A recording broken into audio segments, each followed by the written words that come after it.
ati bunge la nchi za Ulaya limetoa maagizo kwa nchi yetu, na nikayasoma. Moja ya azimio lao wametumia lugha yao ya Kimombo, wanasema we urge the Tanzania authority to end the escalating crackdown, arbitrary arrest, violence, attack and harassment against opposition members, human rights defenders, indigenous people, LGBTIQ.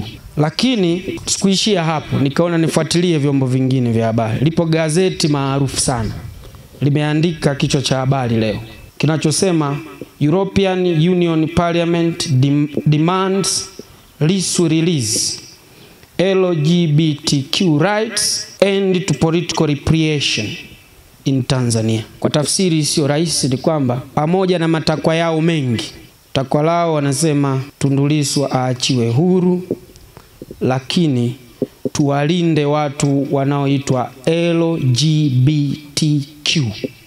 Kirefu chake L maana yake ni lesbian, yani kusagana, lesbian. G maana yake gay, maana yake mashoga. B maana yake bisexual, lakini T maana yake transgender, na Q maana yake queer. Sasa unajiuliza, nchi hii tulioachiwa na Mwalimu Julius Kambarage Nyerere, aliyejenga heshima ya taifa letu, pamoja na mwenzake Karume, nchi hii ambayo tumepitia vipindi mbalimbali. Wazee wangu wapo, nimemwona mmoja pale. Mwaka 78 tulikumbwa na baa la njaa, tukapewa masharti mazito. Leo tena sisi vijana wa kizazi cha leo, tusipolinda utu wetu, vijana wa vizazi vijavyo watakuja kutulaumu. Haiwezekani, haiwezekani. Na nimeona majibu ya serikali, na nitumie wasahau kuipongeza serikali ya Jamhuri ya Muungano wa Tanzania chini ya Daktari Samia Suluhu Hassan. Majibu yao nimeyaona leo.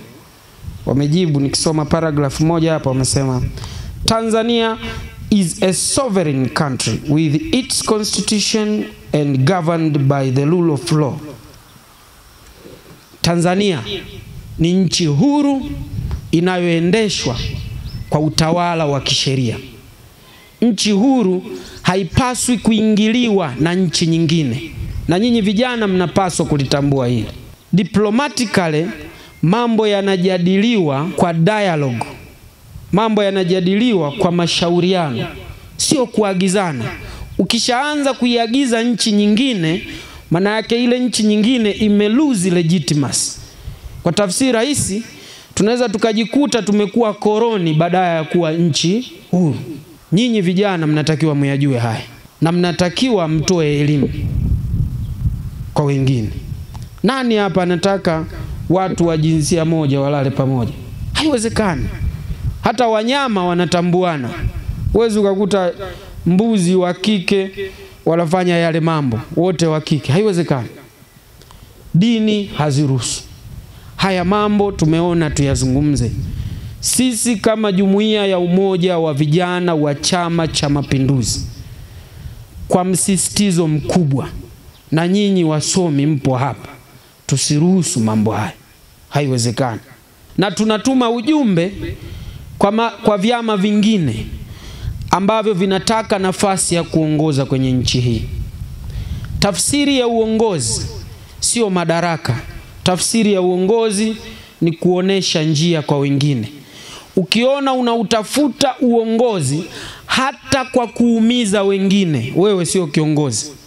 Ukiona unautafuta uongozi hata tu katika namna ambayo ya kusambaratisha taifa, wewe sio kiongozi.